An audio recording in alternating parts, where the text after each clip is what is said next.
Hello everyone, my name is Stephanie Spicer and I'm a Limey. I would like to talk to you a little bit today about the different medicines and supplements that I use. And the reason that I'm making this video is because a lot of times I see people posting pictures or videos online of all of the supplements and medicines they use as a person with Lyme disease. And they just show these hundreds and hundreds of bottles and pills and substances that they feel that they need to use. And I just wanted to show the other side of that story. I'm not a doctor, and I'm not trying to tell you also what to do with your treatment. If that's a path that you feel you need to take and you can afford it, that's totally your decision, and I'm not trying to change your mind about it. But I think I want to speak specifically to people who are in a similar situation to myself, where I'm not a person who has a lot of money and I can't just go out and try every new supplement that people tell me would work or is amazing and good for you. And I need to choose. I need to choose how to spend my money, and I need to make sure that the supplements that I take or the medications that I take are actually working, and that it's something that is targeted and that I understand how it works, and that I am okay with the side effects, or it doesn't have a lot of side effects. So I just wanted to share with you that if you're in a similar situation to myself, that doesn't mean you can't get better from Lyme. It just means that you need to choose carefully, and that you don't actually need a lot. So again, I just want to apologize because when I do unscripted videos, I tend to ramble a lot. So I'm sorry about that, and I'm going to try to wrap this up as quickly as possible. So just to start out, I'm going to show you what the medications are that I have here in my bedside table drawer, and then we'll go from there. Okay, so this is what I have in my bedside table drawer. As you can see, it's pretty small. I don't have a whole lot here. This is ibuprofen, and this is enantium, which is a bit stronger than ibuprofen. They're both over the counter, and they're basically I use them for pain and inflammation to get that under control when it's more than I can handle. They're both non-steroidal anti-inflammatory drugs. So, as you probably know, as a Limey, taking steroids is a pretty bad idea. I think that we all can agree about that. But these are just things that I use when the pain gets out of control. But luckily, I've had to use them a lot less over the years as I've gotten better. And I also wanted to say too, I do try to hold off taking them as long as possible, just because pain can be useful to help you to understand what's happening in your body. I'm not saying take that to an extreme, obviously. Don't make yourself suffer, but it's just, I like to know what's happening in my body. And that's why I hold off until it gets to the point where, it's too much, and then I take something. But all right, this here is actually vitamin A tablets. I have issues with TMJ, and vitamin A is something that I noticed helps with that. So I got some tablets, but I usually try to get my vitamin A from juicing. I do carrot juicing every a few times a week. I should, but sometimes I don't, and then it's easier to just take a pill if I haven't had time to do that. But the thing is that this kind of illustrates a point, which is, taking a pill is very easy, but we shouldn't get to the point where we depend on pills, because it's not really a natural way to take a substance into your body. Really, we should try to get the nutrients that we need through our diet. And sometimes it's not possible, and sometimes we do need the help of a pill or a supplement. And it's fine to do that. But the thing is, because it's so easy, we can fall into the trap of just taking more and more supplements instead of actually trying to get those nutrients from our diet by eating well. So, then you can get into this situation where you're just taking tons and tons of pills and you don't even remember what they're for anymore. And it's there's another side to that as well. Taking a pill is not delicious. It's something just that it's easy, but it's also not fun. So after a while, you might just get tired of it and stop taking the pill altogether. So then you're not getting it from your diet or from a tablet. So The good thing about getting your nutrients from your diet is because actually food tastes good and it's something that you can enjoy, getting the nutrients you need through your diet. Whereas if you take a pill, it's just kind of like, I don't know, a chore. But I know that, cooking can be a burden if you're feeling really unwell, but it's something that we should always be working towards improving is our diet as Lymies. Um, this over here is something that I don't really like to take it. It's antihistamine. And I just got it as sort of like an emergency thing because I was having problems with my joints and my fingers were swelling up, and it was like extremely painful and was lasting for weeks as I was going through those herxes. And normally I don't like to take anything that suppresses the immune system. I mean, even these anti-inflammatory like mild drugs, they do that to some extent, but you need your immune system. You need your immune system to be able to fight disease. But just as a last resort measure, I did actually end up taking some antihistamine and it calmed that right down. But then I wanted to mention this because this is something that I had read about in Brian Rosner's book, The Top 10 Lyme Disease Treatments. He talked about systemic enzymes, and this is different from digestive enzymes. And it was kind of like a revelation to me, even though I had read the book before. It had been like 12 years before since I had read the book. And when I read it again, I realized this was something that I hadn't actually incorporated into my life when I read the book the first time, and I decided to try it this time because I had been looking for something to actually, go after the toxins and carry them out of my body. And systemic enzymes is something that he mentioned can do that. I use things like activated charcoal. I use it a lot, and it's great because it mops up the toxins, carries them out of your body. But the systemic enzymes actually go after them and pack them up and carry them out. So that's something that I've just started using. So I can't really say if it's working or not. I know it does make me herx a little bit because it has some antibiotic qualities as well. But anyways, that's something that I've just started using, and I'm kind of excited to see how that will pan out. This is just, hand cream when my hands get dry in the winter, and I like Nivea because it is like fat-based instead of water-based, because the water-based hand lotions tend to just dry out your skin more. This is just an empty bottle. This is Tiger Balm, which is from Chinese medicine, and it's just basically like, it's like a cream that kind of like tricks your brain into not feeling pain. And sometimes if my pain is really bad, I'll just put some of that on the area where I'm feeling the pain, and it just kind of helps to give some relief. It's not any kind of a long-term treatment, it's just a symptom treatment, but I do find that it is helpful sometimes if I'm just having a bad night and I can't sleep or something like that. This is just oil for clearing up earwax because I've had issues with ear infections quite often.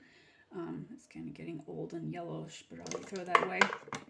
These are different essential oils that that's something that I've just recently started to look into, essential oils. And it's one of those things where it's kind of like Pokemon cards, you got to have them all. And it's a very good money-making venture for people who want to be, selling stuff to sick people. I think that they do have a lot of powerful potential, and they have helped me with different issues that I've had. But I've also started to see that they're not really a long-term, I don't know, they're not a cure for Lyme disease, I should say. I don't think that they really have that ability as we use them today. There are studies being done, and maybe when we can learn how to use them better in vivo, then we'll come up with some better solutions. But as things are right now, I don't think it's a long-term solution for Lyme. Yeah, the rest of the stuff I have in here is just like Band-Aids, medical tape, some nail files. So that's pretty much all that I have here. I'm going to go over to the kitchen and show you what I have there. So here we are in the kitchen. Really over here, all I have is just these essential oils. There's a few different ones that I've gotten for different specific things. And down here I have coconut oil, which I use for oil pulling about 4 or 5 mornings per week. I keep it in the kitchen because in the cold weather it gets like a bit hard, and then you have to warm it up to get it to be usable. Oh, and my trace minerals, of course. That's like something very important that I would recommend to every Limey because it just changed my life and made it so much better. So much less pain, so much more energy. Definitely should be taking magnesium of some kind. Oh, and this too, I should mention, although it's kind of gross. This is homemade toothpaste, and it's made out of like clay and coconut oil. I'm over here like Dwight Schrute brushing my teeth with butter and clay. But it's messy and it's kind of unpleasant to use. Sorry, it's a honey jar.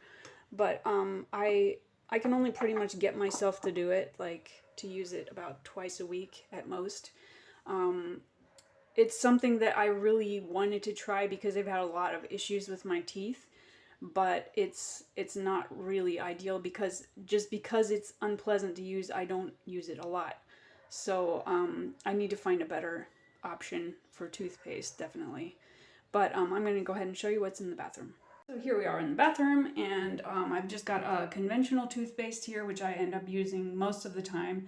I really would like to change that to a healthier one, but it's a bit hard to find. I live in Europe, and in America I always use the Tom's of Maine toothpaste as well. Here I have the deodorant, which I bought like online, and it was very expensive to buy it here.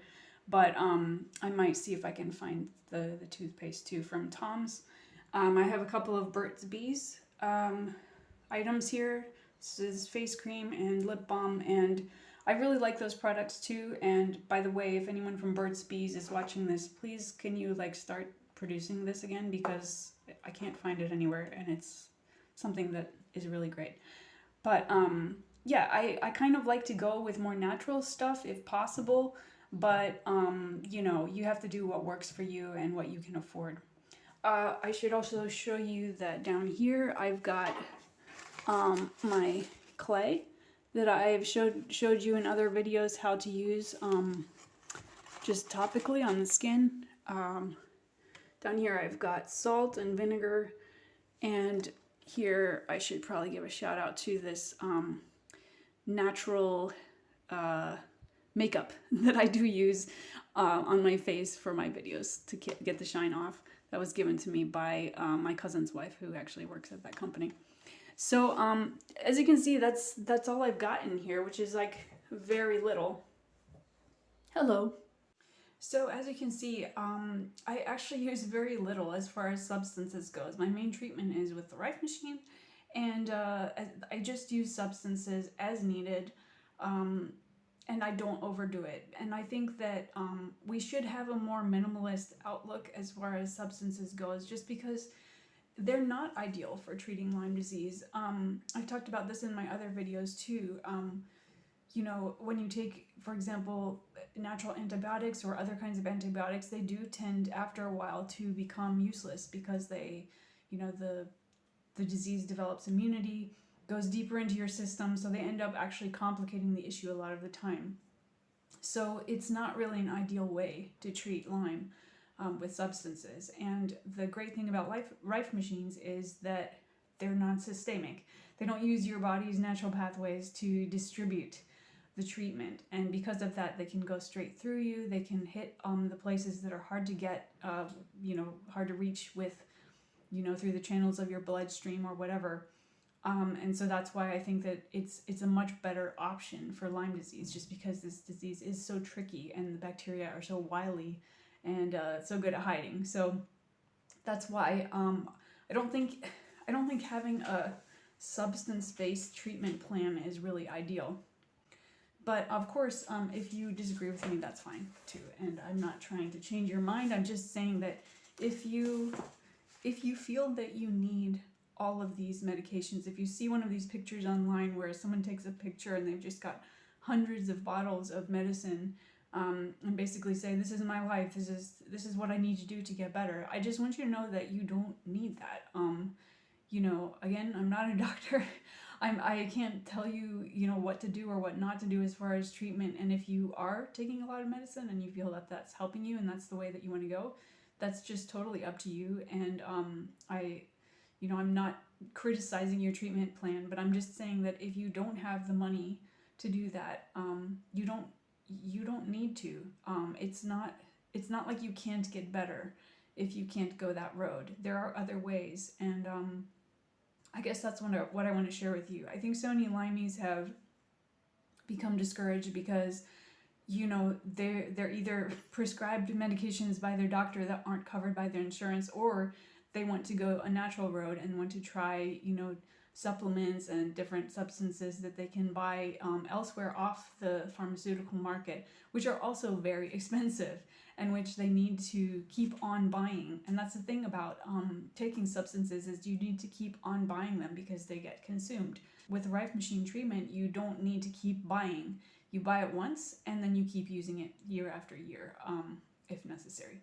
And that's one reason why it's a good option for people who have stressed finances as well. One thing I wanted to mention about essential oils as well is that it kind of falls into the same category as pill culture, where, you know, people just start dumping essential oils on everything and in everything. And I don't think that that's really, it doesn't really qualify as natural anymore. People are always like, oh, it's natural. But, you know, as J.P. Sears said, there's nothing more natural than, you know, condensing the power of 1,000 flowers down into one drop of oil, sarcastically. And it's not natural, like, to have that kind of a power in that small amount of substance. And that's basically what medicine is. It's like concentrating, you know, the substance that you need into a very small size so that it can be consumed and do a lot of good or harm. It becomes too easy, you know? I was reading an article recently about using essential oils in cooking. And basically they were saying, you know, put basil oil in your cooking and put lime oil in your cooking. And I was thinking, like, why don't you just use basil and lime? Like, that's the actual way that it's meant to be consumed, like as a food. And if you just drop the oil in, you lose something. Like, even just speaking from a culinary perspective, you lose the color and you lose the texture, and you lose that freshness of the flavor as well, because it is a processed product. Essential oil, it's not fresh. It's not fresh food. And another thing is, it's just way more expensive. Like, you can buy, you know, a pack of limes for very little money, but if you buy like a bottle of lime oil, it's like way more expensive. And yeah, it'll last you longer, but it's also, why would you do that? I don't know. I just think that people become so used to it and they just think of it as like a panacea for everything. But I think that we should just do a reality check and ask, you know, is this actually natural? Is this actually something I need to be doing? Do I need to be spending this money? Do I need to be using this format? Or can I do something that is easier, cheaper, and fresher and more natural? As far as what we put into our bodies, you know, I think that really we should be getting most of our nutrients from our diet. That's really the way that it should happen. And that's not always possible, I know that, but I think that it's something that we should be working towards. Another thing I wanted to touch on really quick is just the idea of going to Lyme clinics. This is something that, you know, people seem to try, and sometimes they go to a clinic and it's like, oh, I got so much better, but then as soon as I left, it got worse. And, you know, you can't live at a clinic your whole life or for years trying to get better. And that's why I think that we should start to develop more of this attitude of, okay, this is a long-term thing. It's not something where I can just kick this disease in 2 or 3 weeks. Unfortunately, there are diseases that you can kick in a short amount of time, but this is not one of them, it seems. And so, you know, you can spend 2 or 3 weeks at a clinic, spend thousands and thousands of dollars, and then, you know, go downhill again as soon as you leave, because it's not a long-term solution. But if you start making small changes to your life, start improving your diet, start improving your lifestyle, start doing the treatments that you can do on your own, which are affordable and doable, you know, that's a much better plan, even though it takes longer, because it's going to take long anyway.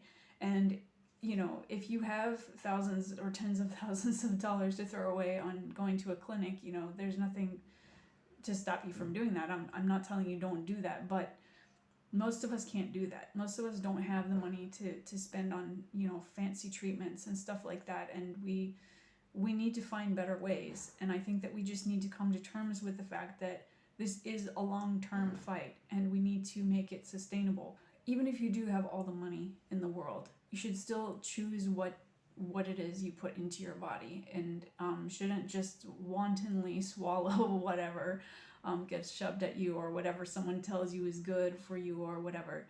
You know, you should choose. You should know, what does this medication actually do? Do I need it? Is it, am I getting this from somewhere else? Am I getting this nutrient from my diet? If not, why? Is that something I can change? If I can't change it, yeah, maybe I do need to take a supplement or a medicine for that particular issue. But I think that we should have a minimalist view when it comes to medication. Supplements or medications should deal with the root cause of the issue. As much as possible, I think that we should avoid trying to just patch over symptoms, because even though it's necessary sometimes, you know, sometimes you have a ton of pain and you just need some relief, and that's completely understandable and doable, and of course I do that myself as well. But at the end of the day, if we only are focusing on patching up symptoms instead of actually going to the root of the issue and dealing with, you know, Lyme bacteria, toxins, all of the root things that are actually causing our issues, it's not going to be a long-term solution either. We need to kick the root cause. We need to always be chopping away at the root. And it takes a long time because it's deep in there, and it grows stronger and stronger with every year that we let it go, or that we don't realize that we have Lyme disease, you know. So it does take a while, but if we don't keep chopping at that root, we're just going to get more and more symptoms. So apologies because I did ramble. I'm going to see if I can cut this video down a little bit so it's not so long. But anyways, I wish you a very happy weekend. I hope that you're all feeling as well as possible. And I hope that this video was helpful in some way. Keep on fighting Lymies.